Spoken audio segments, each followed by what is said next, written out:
Hello everyone, welcomes to my Sister Wives Today channel. I hope everyone is having a wonderful day. Before starting the video, please go ahead and hit the subscribe button and give this video a thumbs up. How could Kody Brown's new monogamous life shatter his ego? The actor from Sister Wives is highly renowned for his macho persona, but in a married relationship, he's more of a beta. Kody Brown believed that he was a gift from God to his wife and that everyone would have had a better life without him. Over the years, fans saw him make audacious choices, think outside the box, and choose who to take out of his life. It was almost as if Kody was deity-like and should be honored. It was clear that the patriarch of the household took pleasure in making his wife feel less than worthy. It made him feel like a stronger man. Kody regularly demonstrated his power over his family by throwing fits, standing his ground, and rejecting reason. With just one wife remaining, he will have to adjust his interactions with her if he wants to hold on to his previous marriage. For almost her entire married life, Robyn Brown has been fantasizing of the day she could have Kody all to herself. Even though she often expressed her wish to live out her days swinging back and forth on a porch chair with her grandchildren by her side, fans saw right through her. However, this declaration of love from his favorite, his fourth life, most likely did little more than stroke Kody's ego. A big man baby, and a receding hairline, who wouldn't want both, really? Rather than come forward and say he was in love with one of his wives, Kody continued to behave as though he was in love with Mary Brown, Janelle Brown, and Christine Brown. Robyn ought to have been put off by Kody's timid conversations. The father, 18, was engrossed with his own conceit.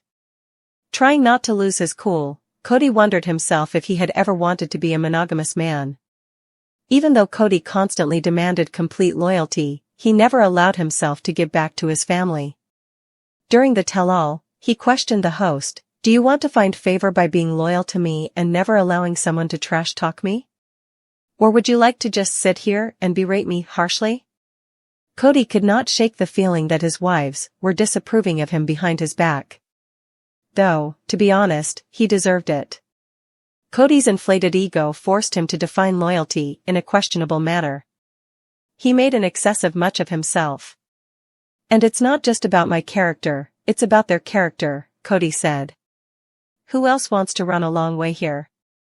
He never permitted himself to be trusted. This quality finally broke his heart because he had to manage his life alone with just Robyn. Some claim that people are not supposed to be monogamous and that having multiple relationships is a biological feature.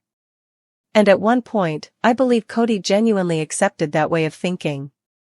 He enjoyed his job, looking after 4 ladies and their kids. But Robyn was always there to provide cover when things became hard. However, as he is now living alone with his 4th wife, he has nowhere to turn if his pride is bruised. Kody's rage is dangerous because it could blow up his last marriage in an explosion of fire. According to the 18-year-old father, moving forward is still one of those things where you go through a divorce, you almost feel like God doesn't exist, and you're so angry, so bitter, people reported. Kody is actively thinking about himself all the time, day or night. But his hate and animosity can harm his only surviving wife, intensifying the battle. His ego is fragile since he appears to be testing his sense of self today, and I believe he may fail. Why Kody Brown's kids don't want to be polygamists? Because of his blatantly conceited actions, Kody Brown is the source of all Sister Wives suffering. Throughout Season 1, the father talked about how great it was to be a polygamist, but his children never seemed to find the way of life appealing. The fact that none of the Brown children have opted to live in numerous marriages, in my opinion, says a lot. The concept that Kody, Mary, Janelle, Robyn, and Christine Brown had centered their entire lives around has been rejected by the kids raised in it. Kody has expressed time and time again that he wants the children to have several marriages. The 18-year-old father has also shown some regret at leaving Lehi, Utah, without any of his children.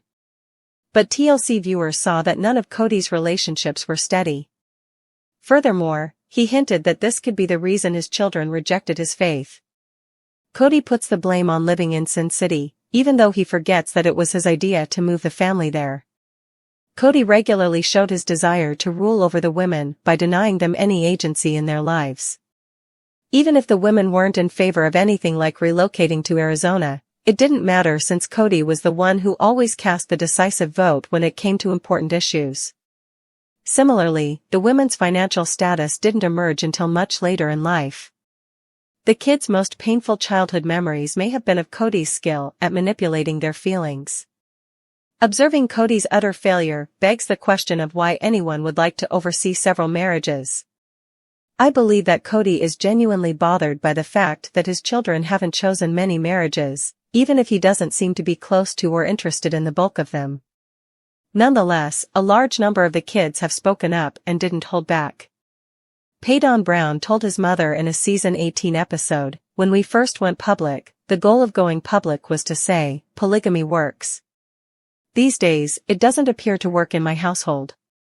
Maddie Brown tried to join the LDS Church, but her application was denied because the organization didn't want to be associated with the Brown family.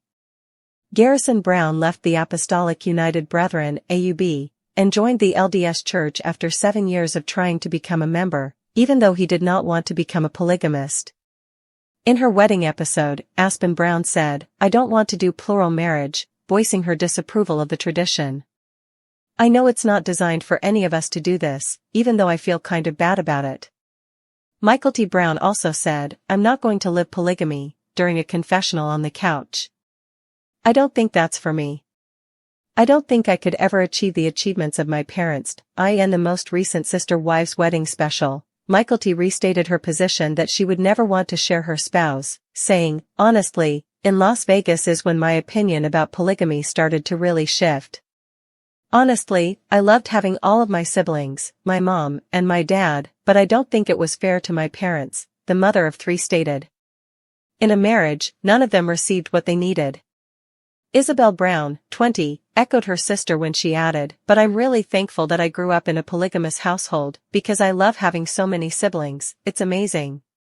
It's a lot of fun, but I doubt I would want my kids to experience it." Gabe Brown said, "I think that polygamy is a beautiful lifestyle for those that desire it, who believe in it and want everything that comes with it. It seems that Janelle's children feel the same way." With that, Savannah Brown went on, "I think I could never make it work. None of his 18 children, it seems, will get to the highest level of celestial heaven and worship Kody as a god for all eternity."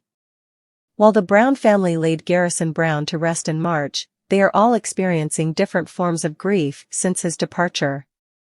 Unfortunately, grief is accompanied by many mixed emotions. For instance, there are times it comes with anger and pain, but it also can exist with joy at the same time. Understandably, Maddie Brown has many emotions right now after the loss of her brother. However, she also is sorting through anger that existed prior to Garrison's death. On Instagram, Maddie opens up about a journey she started in November.